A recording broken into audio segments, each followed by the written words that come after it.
안녕하세요. 오늘도 사연살롱을 찾아주셔서 감사합니다.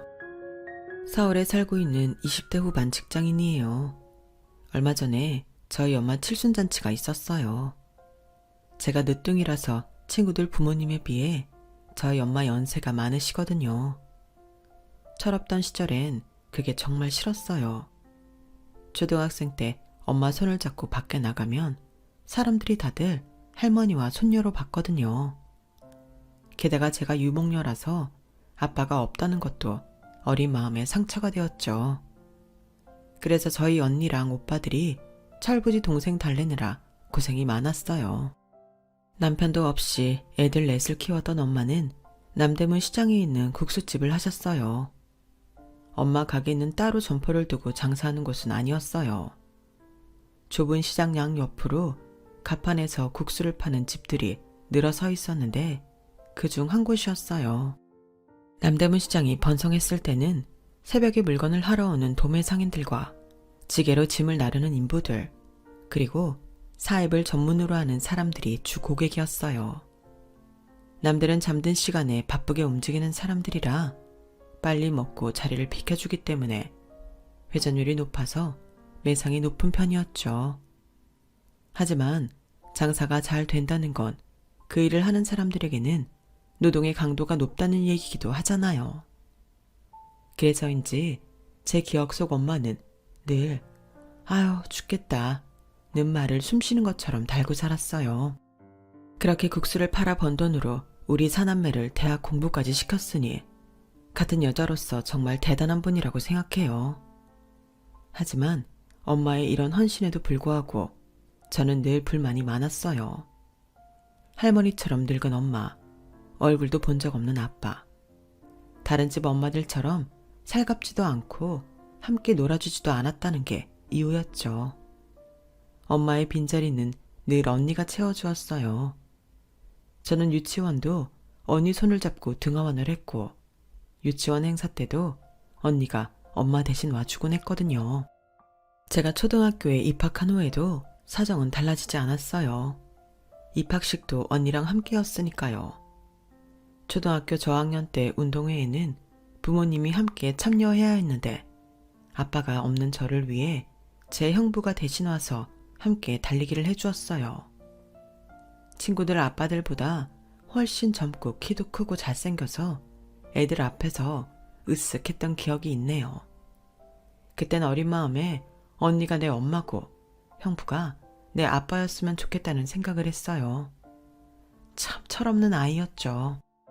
그랬던 제가 사고 없이 무탈하게 자라 번듯한 사회인이 될 수 있었던 건 가족들의 사랑 덕분이라고 생각해요. 엄마와 언니 부부는 물론 두 오빠들도 제 일이라면 만사를 제치고 달려올 정도로 막내 사랑이 지극했거든요. 비록 또래 친구들과는 다른 환경에서 자랐지만 그럼에도 남들 앞에서 주눅들지 않고 당당할 수 있는 이유이기도 하고요. 그런데 딱 한 번 내 처지가 한스럽게 느껴졌던 순간이 있어요. 결혼을 약속한 남자와 그의 집에 찾아갔던 순간이었죠. 다시 떠올리고 싶지 않을 만큼 불쾌한 순간이었지만 그럼에도 이렇게 사연을 보내는 건 이제는 훌훌 털어낼 수 있을 만큼 통쾌한 복수를 했기 때문이에요. 그럼 지금부터 제가 겪었던 파운 스토리를 들려드릴게요. 얘랑을 처음 만난 건 신입사원 연수 때였어요. 저와 얘랑은 연수 기간 중 팀 프로젝트를 함께 하면서 서로를 알게 되었어요. 대학을 졸업하자마자 바로 시작된 사회생활인지라 잔뜩 겁을 먹고 있던 저와는 달리 얘랑은 빡빡한 연수 일정에도 꽤 능숙해 보였어요. 처음엔 입사 동기들보다 나이가 많아서 그런가 생각했는데 좀 친해진 뒤 이야기를 들어보니 회사 생활이 처음이 아니라 그랬더라고요. 얘랑은 대학 졸업 후 모 기업에 입사해서 1년 넘게 직장 생활을 한 중고 신입사원이었어요.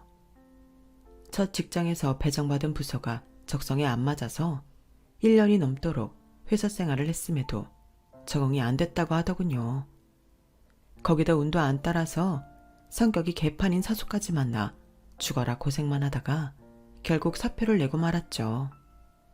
경력직으로 이직을 하기에는 일한 기간도 짧고 퇴사 이유가 걸려서 신입으로 재취업을 하게 됐다고 하더군요.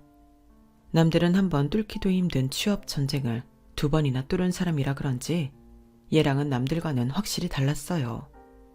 특히 팀 프로젝트 때 얘랑은 실력이 빛을 발하더군요.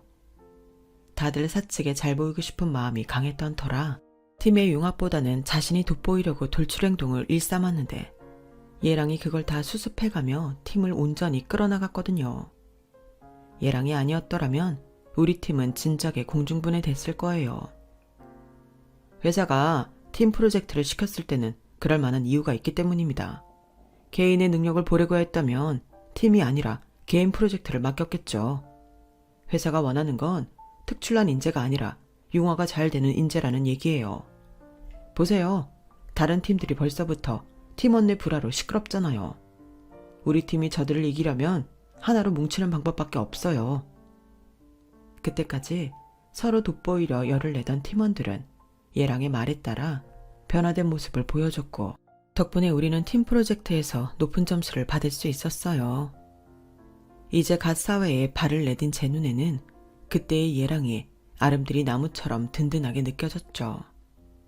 입사 후 반년도 안 돼서 얘랑이 사귀자는 말을 해주었을 때 듣자마자 바로 그러자고 답했던 것도 신입사원 연수 때 얘랑에 대해 좋은 인상을 받았기 때문이었어요. 입사한 지 얼마 안 된 신입 주제에 벌써부터 사내 연애를 한다는 말이 나올까봐 우리는 회사 내에서는 철저히 입사 동기 이상의 티는 내지 않았어요. 그 바람에 같은 부서 여직원들이 얘랑한테 추파를 던지는 것도 꾹 참아 넘겨야 했죠. 그렇게 3년을 비밀에 붙여가며 몰래 연애를 하던 우리는 얘랑과 제가 대리로 진급을 하면서 결혼을 결심하게 되었어요. 어차피 할 결혼이라면 한 살이라도 젊을 때 하자 싶었거든요. 둘이 함께 벌어서 모으면 더 빨리 생활도 안정될 것 같았어요. 결혼을 하기로 마음먹은 김에 그동안 서로 모아놓은 돈을 공동으로 관리해서 대출을 포함해 우리 손으로 구할 수 있는 집을 찾아보기로 했어요. 그때까지만 해도 우리 결혼이 쉽게 이루어질 줄 알았거든요. 둘 다 결혼 적령기에다 직장도 있으니 딱히 반대를 할 이유가 없었으니까요. 어쩌면 너무 쉽게 우리 집에서 결혼 승낙을 받아서 결혼 자체를 간단하게 생각해서 그랬는지도 모르겠네요. 우리 엄마와 언니 오빠들한테 환대를 받은 얘랑은 들뜬 마음에 그랬는지 자기 집에 인사를 드리러 가기도 전에 결혼 생활에 대한 청사진부터 펼쳤어요. 일단 아이는 결혼하고 2년쯤 뒤에 가는 걸로 하자. 너도 나도 이제 막 진급을 했는데 바로 애를 가지면 네 커리어에 문제가 되잖아. 그쯤 되면 너도 입사 경력 5년 차니까 육아하면서 1, 2년 쉰다고 해도 이직에 큰 어려움은 없을 거야. 어머? 무슨 계산이 그래? 그럼 나보고 경단녀가 되라는 거야? 그건 싫어. 1년이고 2년이고 간에 회사를 쉬는 순간부터 여자는 직장에 돌아갈 확률이 50% 이하로 뚝 떨어진다고.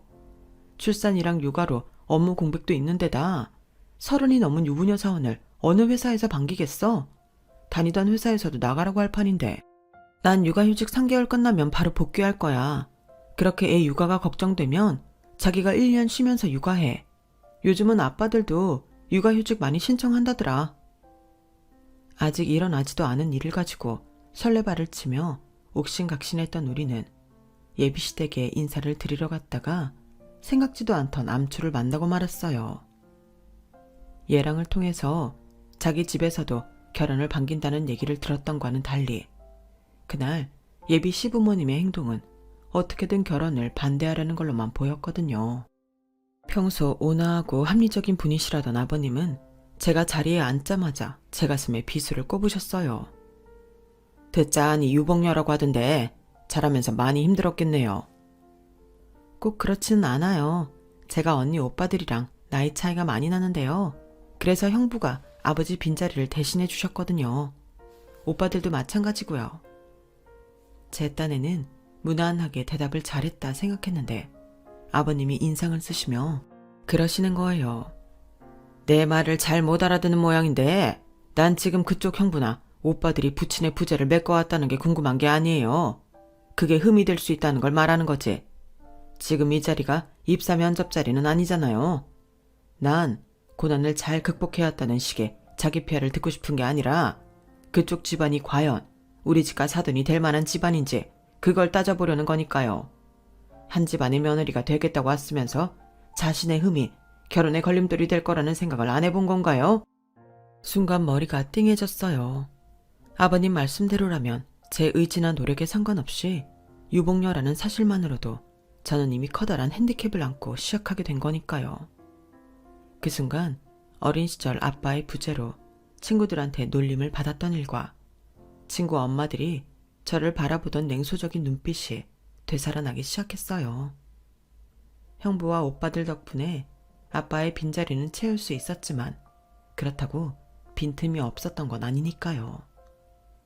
나이를 먹어감에 따라 잊어왔던 서늘한 차별과 냉소가 하필 이 순간 제 앞에 떡 버티고 서 있을 줄은 몰랐기에 그 충격이 더했어요. 제가 평소와 달리 아무 말도 못하고 고개를 떨구고 있자 예랑이 나서서 제 편을 들어주었어요. 아버지, 결혼은 우리 두 사람이 하는 거예요. 아버지나 돌아가신 장인어른이 하는 게 아니라고요. 제가 한두 살 먹은 아이도 아니고 내 미래를 같이 할 여자를 외모만 보고 대충 골랐겠어요. 누구보다 깐깐하게 고르고 고른 사람이에요. 어떤 면에서는 저보다 더 나은 사람이기도 하다고요. 그러자 어머님이 끼어들어 한마디 하셨어요. 수십 년을 한 입을 덮고 산 부부 속도 모르는 판에 몇 년 사귄 걸로 어떻게 사람 됨됨이를 속속들이 하니? 엄마, 그래도 이건 아니죠. 사람을 면전에 두고 이러시면 어떡해요? 모르는 소리 마라. 당장 쓴소리가 살아가는데 오히려 도움이 되는 법이니까. 다른 것도 아니고 집안에 사람을 들이는 중차대한 일이야. 겪어보고 드릴 수 있는 것도 아닌데 그럼 뭘 보고 판단하라는 거야. 달래 사람들이 자식 혼사 앞두고 상대 집안 형편이나 부모 직업 따지는 줄 아니? 뭐 또 모르면서 아버지 말에 토를 달고 그래. 오늘만 해도 봐라. 평소 네가 네 아버지 말에 토 달고 달라든 적 있었니? 얘가 우리 집에 오지 않았으면 평생 가도 이런 일 없었을 거다. 이게 다 얘가 우리 집이랑은 연이 아니라는 증거야. 네가 지금은 눈앞의 목표가 결혼이다 보니 우리 허락받는 거에만 혈안이 돼 있나 본데 그러면 안 된다. 결혼이 그렇게 쉬운 일이 아니야. 일단 머리 좀 식히고 네 결혼은 천천히 생각해보자. 예비 시부모님은 처음부터 저를 며느리로 받아들일 마음이 없던 모양인지 물 한 잔 안 내주고 저를 돌려보내셨어요. 이제 결혼식장 문만 열고 들어가면 되는 줄 알았던 우리 두 사람은 생각지 못한 예비 시부모님의 반대에 망연자실할 수밖에 없었죠. 우리 집에서 그랬던 것처럼 시댁에서도 환영을 받을 줄 알았던 저로서는 충격이 아닐 수 없었어요. 예비 시댁에 인사를 드리고 온 이후 저는 조금씩 자신감을 잃어갔어요. 그동안 부족한 거 없이 살았기에 내가 유복녀라는 사실이 크게 느껴지지 않았는데 30을 앞둔 나이가 돼서야 아빠가 없다는 게 이렇게 서럽고 창피한 일이라는 걸 깨달은 탓이었죠. 문제는 앞으로 내가 누군가와 결혼을 하게 되든 이와 같은 상황을 겪지 않을 거라는 확신이 없다는 거였어요. 이런 제 상황도 모르고 엄마는 제 결혼을 앞두고 가게 일을 그만두시겠다며 결혼식 올리기 전에 여행이라도 떠나자고 하시더라고요. 엄마도 이제 남들처럼 여행도 다니고 맛있는 것도 먹으러 다니면서 여생을 즐기고 싶어. 내가 살면 얼마나 살겠니? 사는 동안 재미지고 좋은 거 다 하고 죽어야지.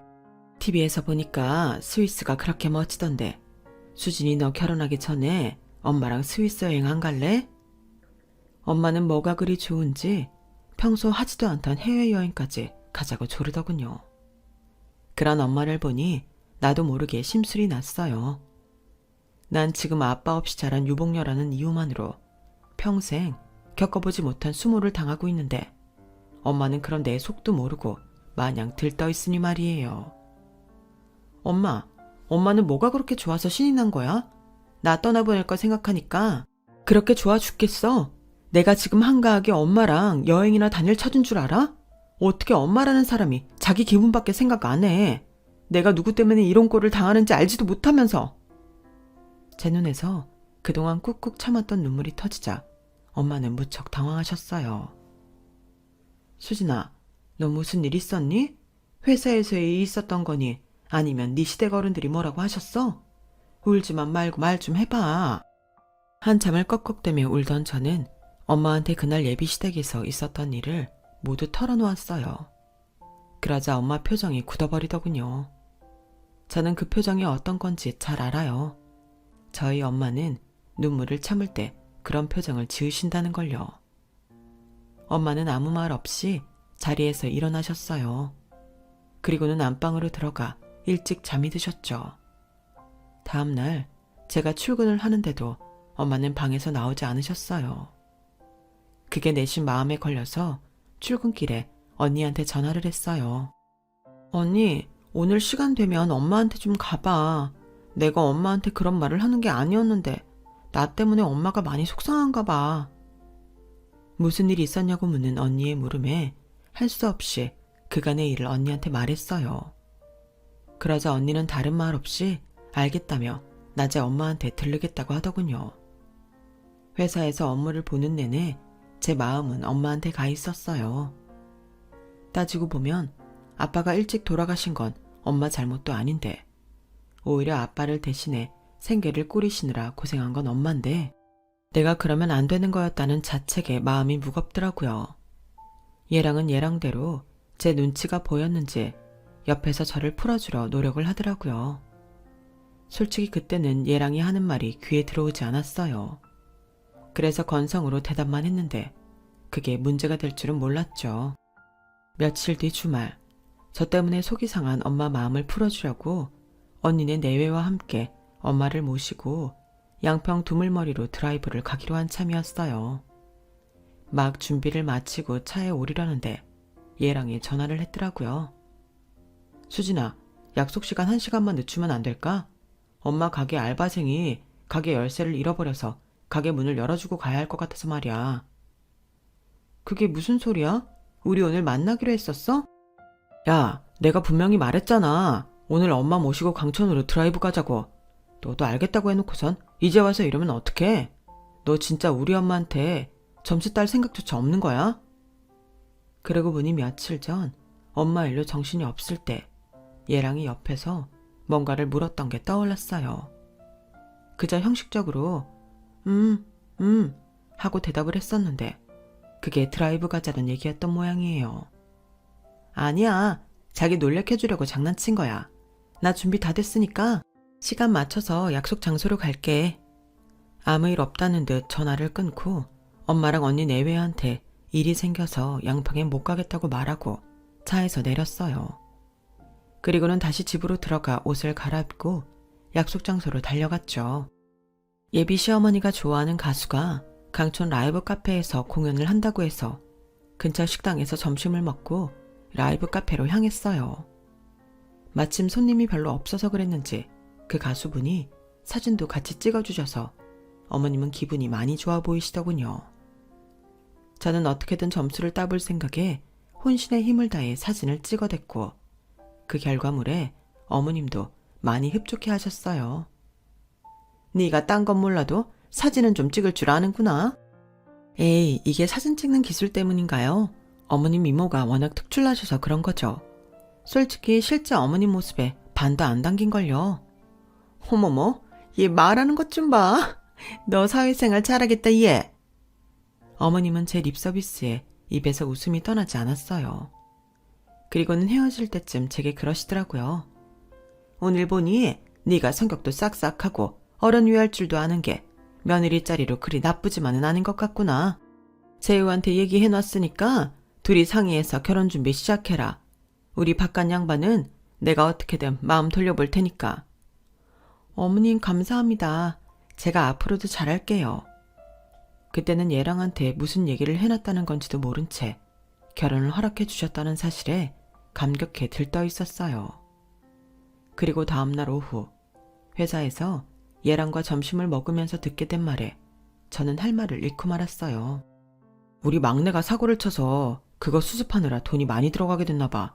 말로는 아니라고 하시는데 우리 결혼 반대하신 것도 결혼 자금 대주실 여력이 안 되셔서 그런 것 같아. 아, 그 자식은 하필 이럴 때 사고를 쳐서는. 어차피 우리 돈으로 하기로 한 거였잖아. 대학까지 보내주셨으면 됐지. 자식 결혼까지 부모님이 책임질 필요 있나? 그게 말이야. 문제는 동생이 낸 사고 수습을 하는데 생각보다 돈이 많이 들어가서 내 돈도 좀 들어가야 할 것 같아. 한 7천 정도 내가 보태드려야 할 것 같다고 하시더라고. 뭐? 그럼 집은 어떻게 구해? 가진 돈도 모자라서 대출까지 풀로 받아야 할 판인데 막내 동생이 고등학생이라고 하지 않았어? 고등학생이 사고를 쳤으면 얼마나 큰 사고를 쳤길래 돈이 그렇게 들어가? 여러분도 뉴스를 통해 들어보셨는지 모르겠지만 요즘 학생들 사이에서 불법 도박이 극성이라네요. 얘랑의 막내 동생도 친구들을 따라 호기심에 용돈으로 스포츠 도박을 시작했는데 이게 돈을 좀 따게 되니까 돈 욕심이 생긴 거죠. 그래서 사채까지 끌어다 도박을 하기 시작했고 그게 승률은 떨어지는 데다 빌린 돈의 이자는 하루가 다르게 붙어서 몇백만 원이 순식간에 몇 억이 되어버린 거예요. 더는 자기 선에서 해결이 안 되니까 부모님께 이실직고를 한 거죠. 고등학생 막내 아들이 벌인 일이라고는 믿어지지 않을 엄청난 규모의 빚 앞에서 예비 시부모님은 억장이 무너지는 심정이었을 거예요. 그리고 그 여파로 저 역시 그렇게 되었고요. 자기 동생 정말 미친 거 아니야? 나이도 어린 녀석이 할 게 없어서 도박을 해? 나도 그 소리 듣고 미치는 줄 알았어. 세상이 어떻게 돌아가려고 이러나 몰라. 아무튼 수진아, 내 동생 일로 너한테 피해줘서 미안해. 그래도 어쨌든 내 동생인데 빚은 갚아줘야 하지 않겠니?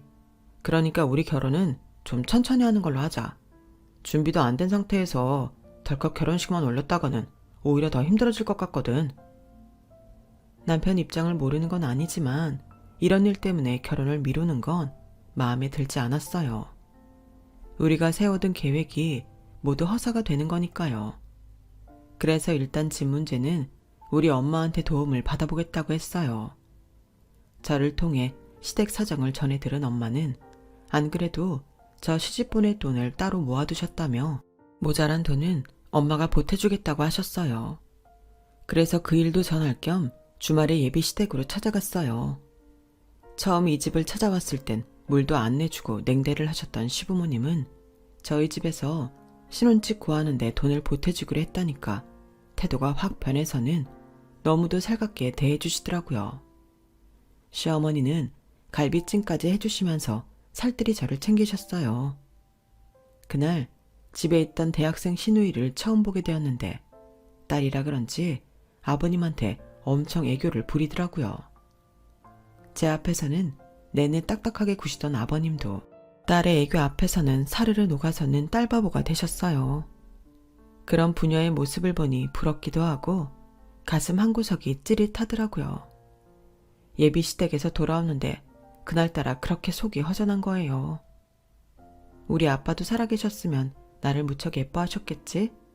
막내딸 씨 보내기 싫다고 사위감한테 괜히 곤조도 부리셨을지 몰라. 생각이 거기까지 미치자 울컥 하더라고요. 그래서 모처럼 형부한테 전화를 했어요. 제게는 아빠 같은 분이라서 형부 생각이 났거든요. 형부한테 술 한잔 사달라고 했더니 지금 어디냐고 물으시곤 슬리퍼 바람으로 당장 달려나오시더라고요. 형부랑 같이 동네 치킨집에 들어가 맥주를 마시는데 그제야 기분이 좀 나아지더라고요. 우리 처제가 술 사달라는 말도 다 하고 이제 정말 다 컸네. 처음 봤을 땐 내 허리밖에 안 왔었는데 말이야. 그때 처제가 초등학교 1학년 운동회 때였던가? 나랑 손잡고 달리기 하는데 내 손을 꼭 잡은 고사리 손에 그렇게 가슴이 떨릴 수가 없었어. 아빠 대신 형부 손을 잡고 달리는 이 아이가 가엾기도 하고 이 어린 게 분명히 가슴에 맺힌 것도 많을 텐데 내색 않고 씩씩하게 구는 게 너무 기특했거든. 그래서 그때부터 난 처제를 내 딸이다 생각하고 살았어. 잘 커져서 고마워 처제. 아우 내가 늙었나 봐. 요즘엔 자꾸 이렇게 눈물이 나네. 처제 결혼식장에 내 손잡고 들어가는 거다. 알았지? 형부는 냅킨으로 연신 눈물을 찍어내면서도 제 결혼식 신부 입장 때 옆자리는 자기 차지라며 이 자리에서 확실히 약속하라고 닥달하셨어요. 애초에 저도 형부 손을 잡고 식장에 들어갈 생각이었지만 일부러 형부 약을 올리면서 큰오빠 손을 잡고 들어가겠다고 어깃장을 놓았죠. 그렇게 형부랑 맥주를 마시고 나니 답답했던 마음이 뻥 뚫리는 것 같았어요. 처제, 잘 살아야 돼. 시댁이고 신랑이고 처제 힘들게 하면 언제든 나한테 말해. 내가 가만 안 둘 테니까. 난 언제나 처제 편인 거 알지? 알죠. 아, 우리 엄마가 형부 반만 닮았으면 좋겠어요. 가끔 보면 우리 엄마가 내 친엄마 맞나 싶어요. 입학식 때도 한 번 안 오고 졸업식 때도 그렇고 내 결혼식 때는 올라나 모르겠네. 아, 가게 그만뒀으니까 이번엔 오겠네요. 이젠 가게 때문에 바쁘다는 핑계도 못 댈 테니까. 장모님이 그러셨던 건 처제에 대한 나름의 사랑 때문이었을 거야. 대? 아니 그렇게 딸을 사랑하면 중요한 날에는 함께 해야 하는 거 아니에요? 형부가 몰라서 그러는데 우리 엄마는 막내딸 입학식 졸업식보다 돈이 더 중요한 사람이라 그런 거라고요. 제 말에 형부는 잠시 술잔을 내려다보시더니 그러시더라고요. 장모님도 가고 싶으셨을 거야. 그런데 장모님이 가시면 처제 친구들이랑 엄마랑 많이 비교되고 그래서 처제가 마음 상할까봐 피하셨던 거지. 기억 안 나? 처제 어렸을 때 장모님 손잡고 밖에 나가면 할머니랑 손녀딸이라는 소리 많이 들었다며. 그래서 우리 와이프가 대신 처제 데리고 다녔다던데.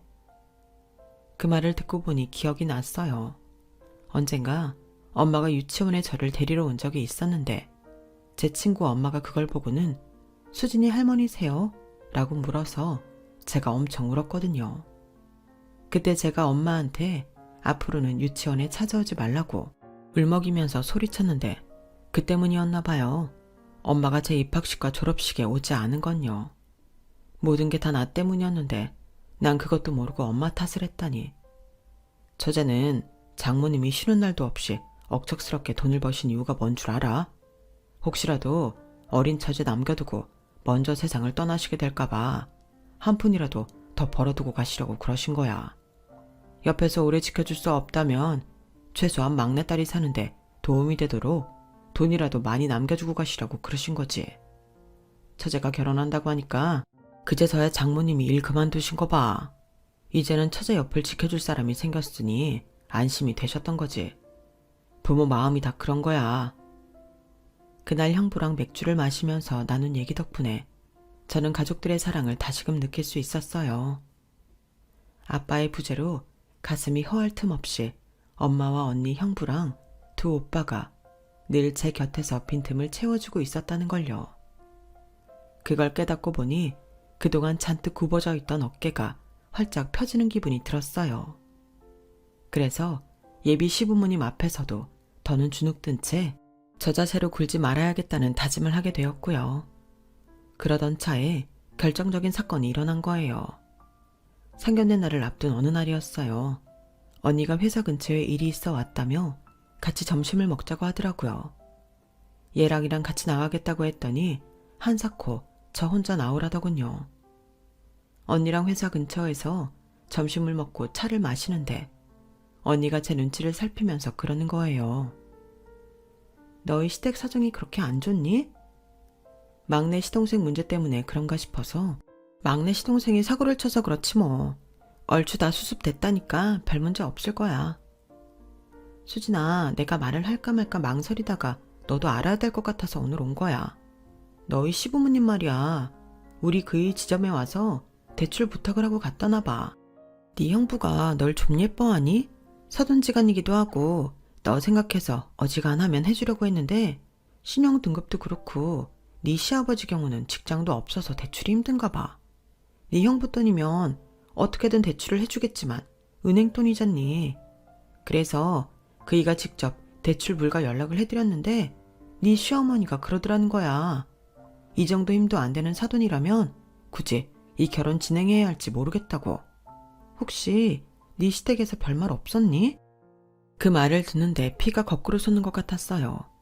아니, 자기들이 뭔데 내 형부한테까지 그런 압박을 가하나 싶은 게 이대로 두면 안 되겠다 싶더라고요. 그래서 그날 당장 퇴근길에 얘랑과 함께 예비 시댁으로 갔어요. 그랬더니 평소랑 다르게 저를 대하는데 찬바람이 쌩쌩 불더라고요. 그리고는 마치 맡긴 돈 달라는 식으로 말도 안 되는 혼수에 예단비를 요구하지 뭐예요. 제가 아무 대답도 않고 입을 꾹 다물고 있자 시어머니가 먼저 말을 꺼냈어요. 왜? 고작 이 정도도 힘드니? 그럼 니네 잘난 형부한테 부탁이라도 해보렴. 은행 부지점장까지 하는 양반이 처제 결혼하는데 이 정도도 못 해주겠어? 뭐? 정 못하겠다면 나도 더는 이 결혼 진행할 생각 없다. 엄마, 그게 무슨 소리야. 상견례가 코앞인데. 수진아, 어지간하면 맞춰드리자. 어차피 혼수야 우리가 살면서 쓰는 거고 예단비는 반은 다시 돌려받는 돈이니까. 그러자 어머님이 버럭 소리치셨어요.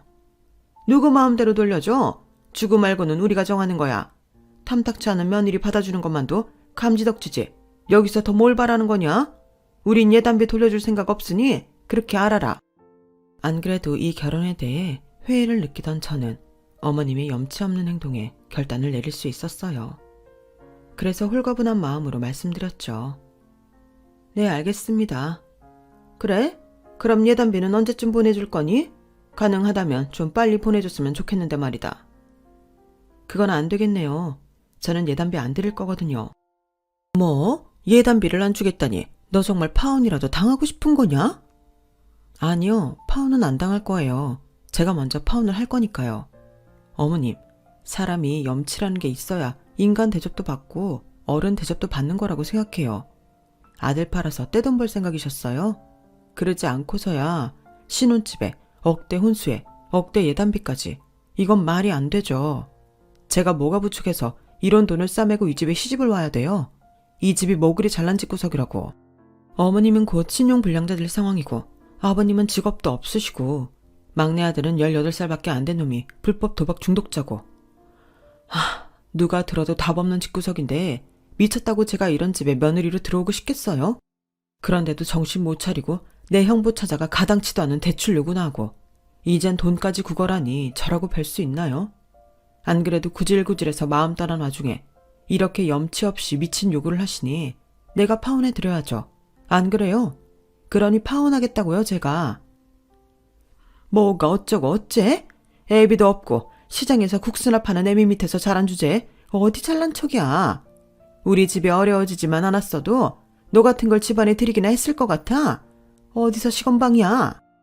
어머님, 많이 쫄리시나 봐요. 이젠 대놓고 밑바닥까지 다 까시는 걸 보니까요. 네, 어머님 말대로 저는 아빠도 없고 시장에서 국수 파는 엄마 밑에서 자랐지만 그럼에도 불구하고 이런 집구석은 사절입니다.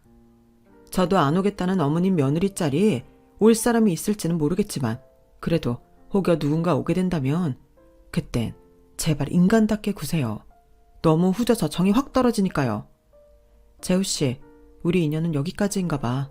그래도 자기 말 듣고 회사에 우리 사귀는 거 알리지 않은 건 다행이라고 생각해.